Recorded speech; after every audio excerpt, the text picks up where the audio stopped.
Good evening. Today we will discuss Phaco parameters. Okay. So in Phaco parameters, we have multiple settings in a laureate screen. Let's say, as we are using currently laureate Phacoemulsification machine. So I will discuss the basic parameters whichever are displayed in the laureate screen. So as you can see, there are multiple things such as bottle height, surgeon settings. So all these things have named in labeled on the screen. So let's discuss each one of them first. So bottle height is not displayed on the machine in newer machine. Older machines, newer machines, they have a bottle height can be displayed as IOP. Okay, so how much inflow, whatever the fluid is going inside the eye, that is displayed by bottle height. So let's assume if I keep the bottle height slightly less, so the lesser fluid will go, and if I keep the bottle height high, the fluid will go more, and this is a gravity dependent. It is not a active. This is passive fluidics. Passive का मतलब ये होता है कि whenever the fluid is going inside the eye without any pump mechanism, okay, and if we put a BP cuff or something like that sort in the IV bottle, and then we press along with that with the machine, so then we will have a active fluids. So whenever we are actively compressing the bottle and pressing the fluid inside the eye, that is called active fluidics. When it is only gravity dependent, it is called passive fluidics. So currently in laureate we are using passive fluidics. So when the bottle height is less, the depth of anterior chamber will be less. When the bottle height is more, the depth of anterior chamber will be more. Okay. So bottle height determines the inflow of the fluid in the eye. Okay. So the source of fluid is from the BSS. And what are the source of outflow? One is from the suction of the phaco needle, and second is from leakage, whatever is happening from the incisions. So there is a equilibrium in the whole process. So first, what we want to prevent the surge. Okay, surge is sudden collapse of AC whenever the vacuum breaks. Okay, so to prevent it, we need to keep the bottle lid high. If we keep the bottle height high, there will be excessive fluid in the anterior chamber, and the eye will become pressurized. As soon as the eye become pressurized, there will be some fluid leak from the anterior chamber through the incisions, and the AC will become deep and the PC will be pushed back. So this way the equilibrium achieves. So whenever a certain amount of IOP is achieved in the eye with the bottle, and we are not aspirating anything, so at that time the fluid will flow will stop. It's not like it will continuously keep coming. Okay. So something is coming inside, something is coming outside. So inflow is from the BSS, outflow is from the phaco which is aspirating, and whatever the wounds we have made, some leak will be there. So from there it is flowing out. Okay. Then now we are coming into the console itself. Okay. So in the console, in the top we have doctor's name. है ना? So every console has individual doctor based settings. So I can make my setting as Dr. Rohit. You can make your setting as whatever your name is. So according to that, your individual personalized settings can be kept. So each doctor can have a set of settings. It's like let's say if you are having a nucleus grade 1, grade 2, grade 3, grade 4. So every grade of nucleus will have separate parameters. All the separate parameter, one bouquet of the settings will be kept in the doctor's name. Okay. So as I was saying that there are multiple settings which can be like, you can see that you doing any modes, US1, US2, US3. So all the modes come into one umbrella, that is one grade of nucleus, like let's say grade 1, grade 2. So all grades of nucleus have one umbrella which have similar different parameters, and all these umbrella come under one surgeon. Okay. So first is surgeon setting. So whenever you are sitting in a phaco machine, you have to select the appropriate surgeon name. Next comes is grade of nucleus. So as I was saying, under the surgeon there will be multiple different grades. So it can be grade 1, grade 2, grade 3, grade 4. So here we are showing grade 2. Okay. Next comes these modes. So whichever step of surgery we are in, so that particular mode we have to select. So let's assume we are doing sculpting, so you will select US1 or sculpt mode. If you are doing quadrant removal, you will select quadrant mode or US2. Okay. So now we are finished with the main settings. So what all these other parameters are there, that we will discuss. Okay. So first comes is US power. So the most important take home message or most important point in this presentation is, whatever power you are giving, whichever is less is more. So as much less power you can give, that much better it will give outcome. Okay. So whenever you are using too much energy, there will be lot of endothelial loss. It can lead to corneal edema or wound burns, as we are commonly seeing now. Okay. And if it is too less, if the energy is less than the required energy, then we can have capsular bag movement and zonular stress, because there will be difficulty in disassembly. So the nucleus disassembly will be difficult, and lot of irrigating fluid will go through the eye, and there will be the needlessly long surgeries. The duration of surgery will become more prolonged. So ideally we need to perform a nuclear disassembly which is efficient with right amount of phaco energy usage. Okay. Now comes phaco power can be of delivered multiple multiple types. Okay. So first is continuous mode, second is pulse mode, third is burst mode.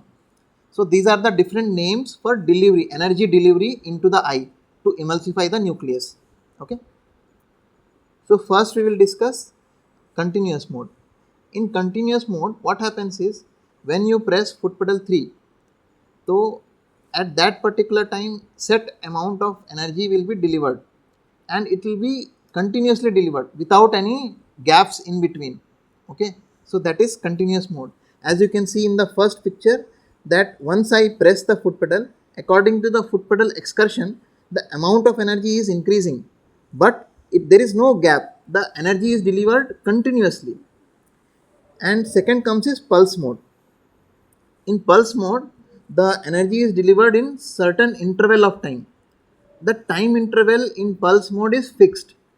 Some second, if you put as 10 second or some milliseconds, it's in milliseconds. Okay. So whatever seconds you put, that much second gap will be there in between two pulses. So the pulse will come and a fixed interval of time. So in pulse mode, the time interval between two pulses are fixed. Okay. Next comes is burst mode. Burst mode, the time interval between the burst is not fixed. According to the foot pedal excursion, the burst mode will become initially very far pulses, and then over the end of the foot pedal excursion it will become continuous. So the time duration of the pulses will decrease as the foot pedal is pressed more. Okay. So next comes is panel mode and linear mode. These are two more terms. Okay. In panel mode, if I press, let's say we have put some energy like 200, sorry, if we have put a 60% energy, if I just touch the 3, 60% energy will start, and if I press more also it will be 60, if I press 0 slightly also it will be 60. And in linear mode, what happens is, if I preset it 60, it's not like that. Yeah, if I press at initial time it will give 60. Initially it will give like maybe 30-40, and if I press more it will give 50. Then if I press fully, then only it will come 60. So it will increase in the power percentage. So that is linear mode. So this linear mode can be applied to any of the pulse mode, burst mode or continuous mode. Okay. Continuous phaco power provides energy that increases to a preset limit when you depress the foot pedal. Okay. So we have practiced few cases till now. So according to you, what step of the case will require continuous energy? Sculpt. Okay. So in sculpting we need continuous energy so that we can emulsify the pathway, okay, of the phaco probe. So in continuous mode is kept in sculpt. Okay. Now comes pulse mode. In pulse mode, the energy can be cycled in a on and off at a surgeon set frequency. Okay. So let's assume if I set as 50-50. So there will be 50% of the time the pulse will be on, 50% the energy will be off. Okay. So the energy delivering in a linear mode depends on the foot pedal position. So as you foot pedal, you will press more, the pulse height will increase according to that excursion of the foot pedal. Okay. However, the energy will be delivered in the pulse only, but the rate of the pulse can be determined by the surgeon and it is fixed. So you have to put this rate parameter in the settings console so that you can get that much amount of pulses. Okay. Third comes is burst mode. In burst mode, the power modulation in which the time interval between each pulse is not fixed. Initially in pulse mode, we have put some parameters in the console and that particular frequency the pulses will come. But in burst mode, the pulse frequency is not fixed. We put energy frequency and then as soon as you press, initially the pulses will come at long interval, and when you press more, the pulses duration between the two pulse will decrease, and at the end it will behave like a continuous mode. Okay. So at the maximum foot pedal depression, it is equivalent to continuous mode. So now where do we use pulse mode commonly? Quadrant removal. Okay. So these modes and all those things have been employed or deployed so that there is efficient use of energy, or very least amount of energy is delivered inside the eye. So let's assume if I put pulse as 50 and 50, okay, a ratio of 50-50. So at half of the time the pulses are being on and half of the time pulses are being off. This is what normally is done. But now we have discovered that if we increase the off time, okay, and decrease the on time, so in that way the amount of energy delivered will be reduced. Okay. So commonly what we are using is 80% of the time off, 20% of the time on. Okay. So when we press the pulses will come in slightly longer duration. Okay. So this way, when you collectively, when you see, only 20 times the pulse have come, but 80 times it is free. So this kind of imbalance between the off and on time helps to reduce the energy usage. Okay. Instead of keeping it as 50-50, if you keep it as like a asymmetric 60-40, 80-40, 80-20 like that, that helps in reducing the amount of energy, even more reducing the energy. Okay.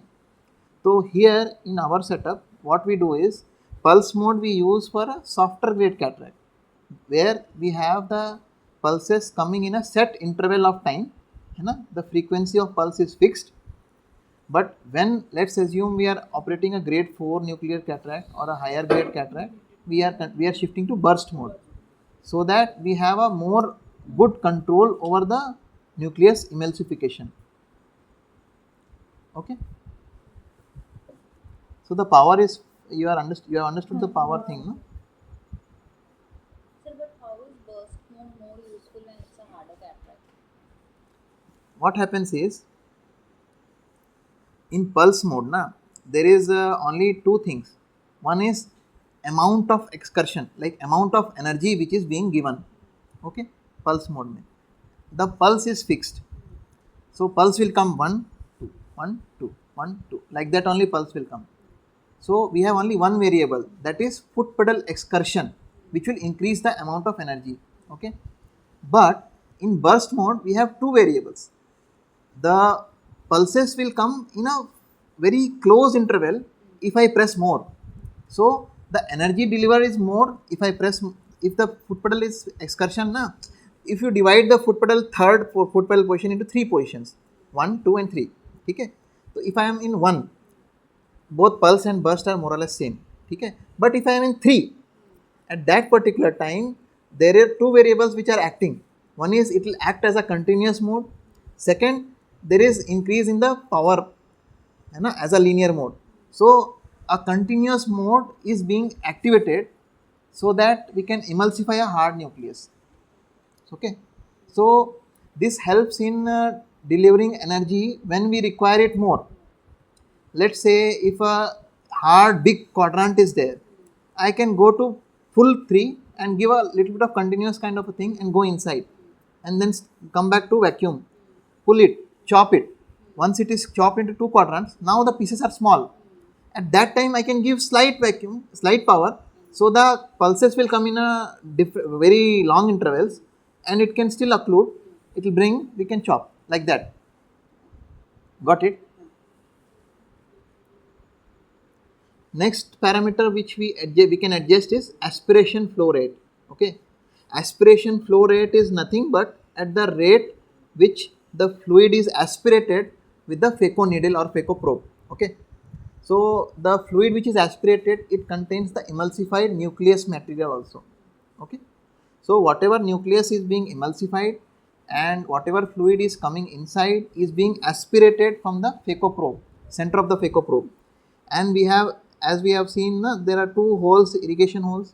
So those two holes will provide the fluid which will come inside the eye.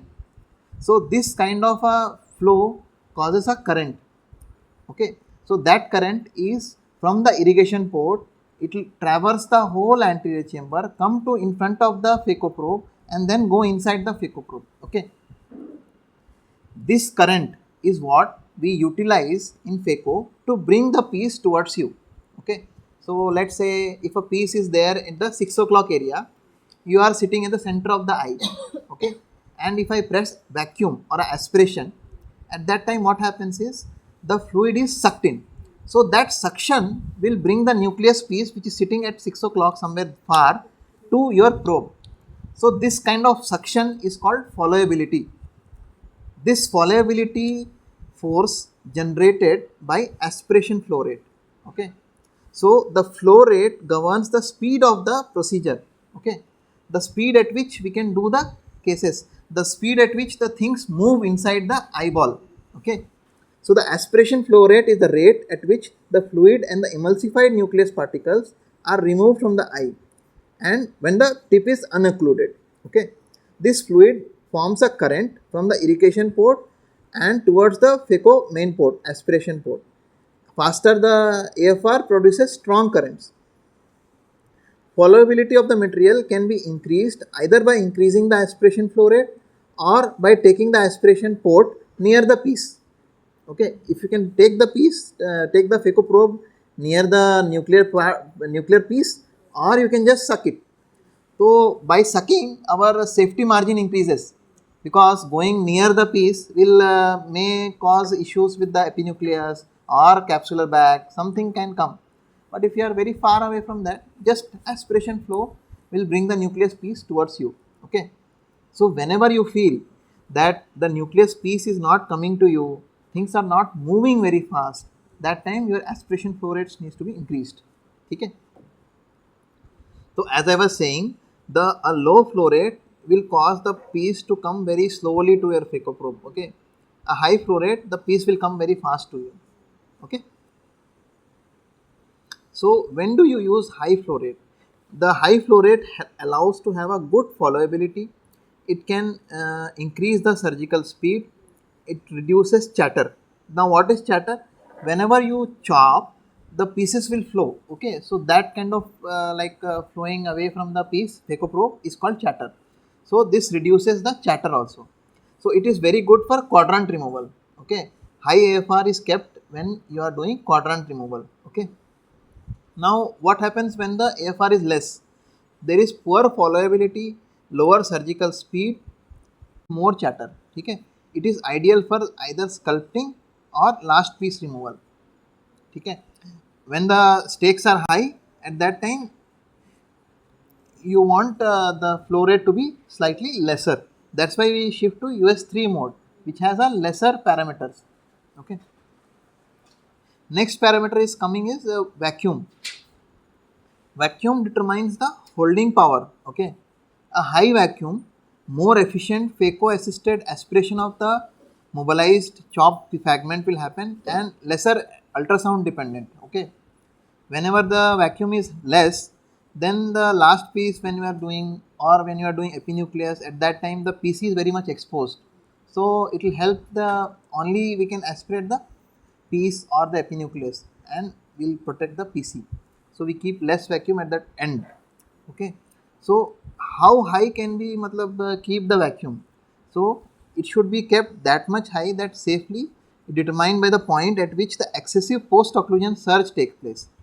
इसका मतलब ये होता है कि whenever you are doing phaco and you have kept some vacuum at certain level, and when you chop and there is the nucleus piece goes inside and you see that the AC is collapsing, that means the vacuum is slightly higher. So whenever there is surge, post occlusion surge, then your vacuum is slightly higher. You need to reduce it. Okay. You need to reduce it, or what else can you do? Increase the bottle. Increase the bottle height. Correct.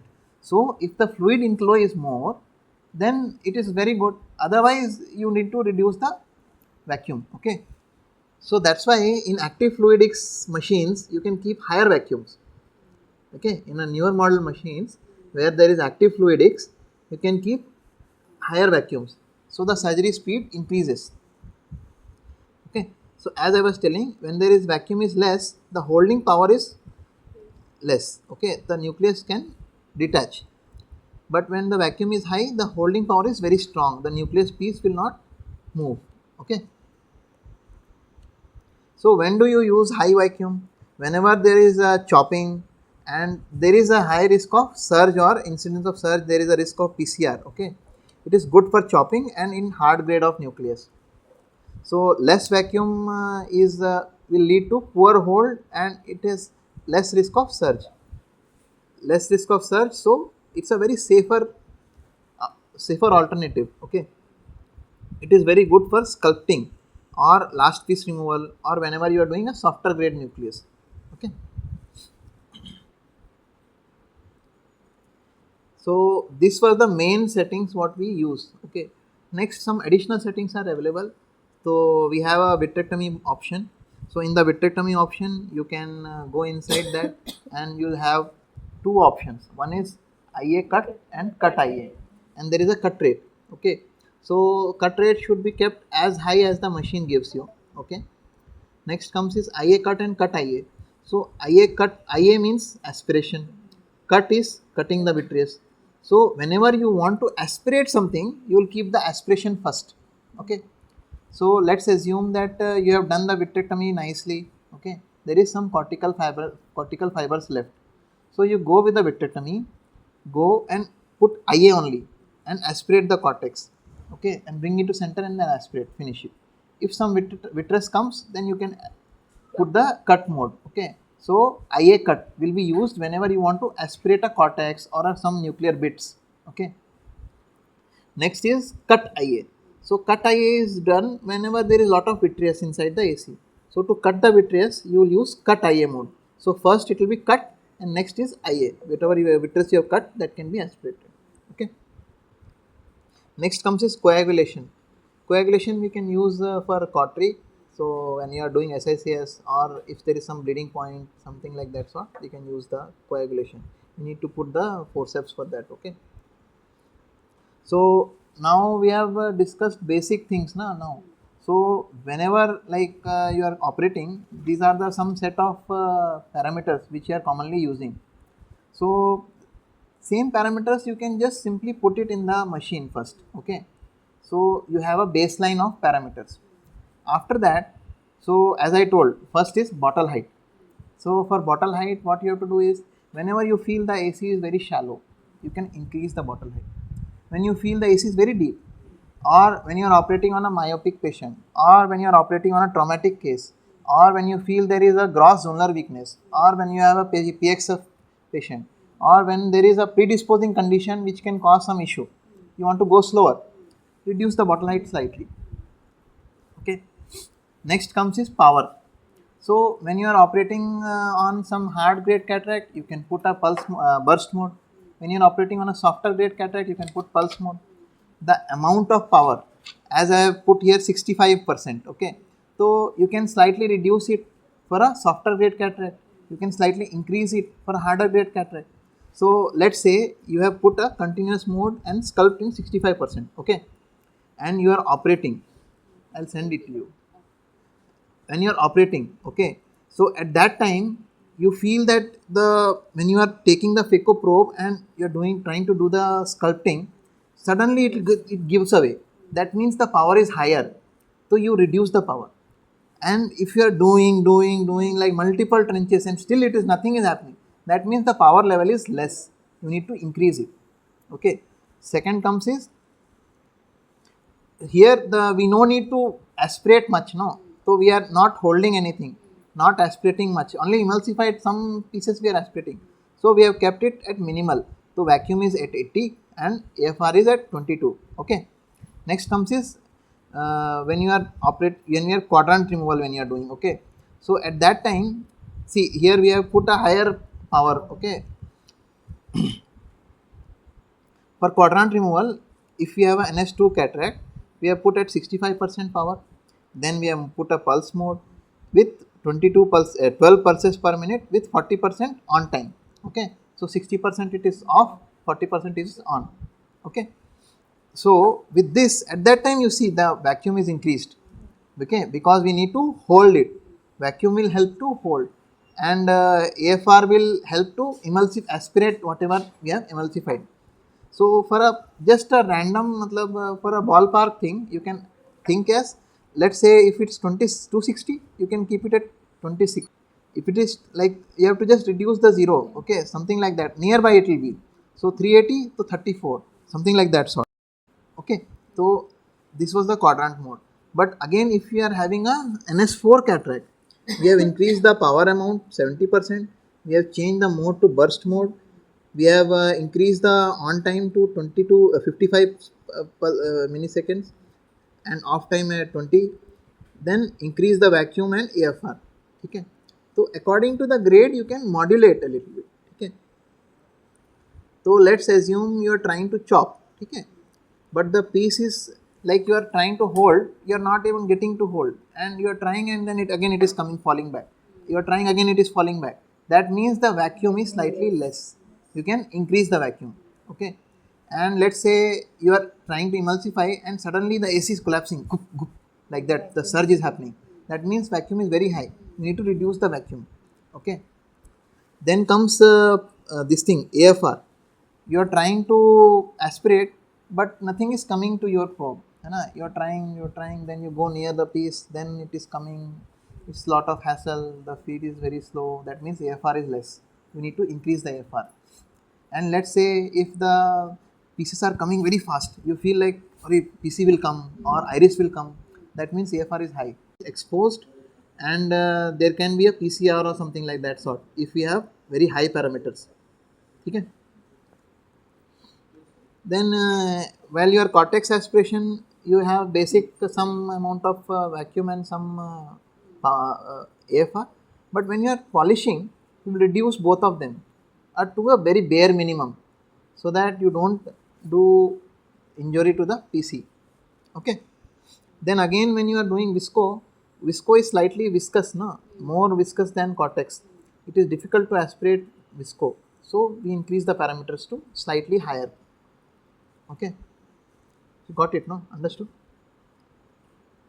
So with the knowledge of the concepts behind the variables, it is easy to tailor the phaco settings according to the surgeon and technique. Okay.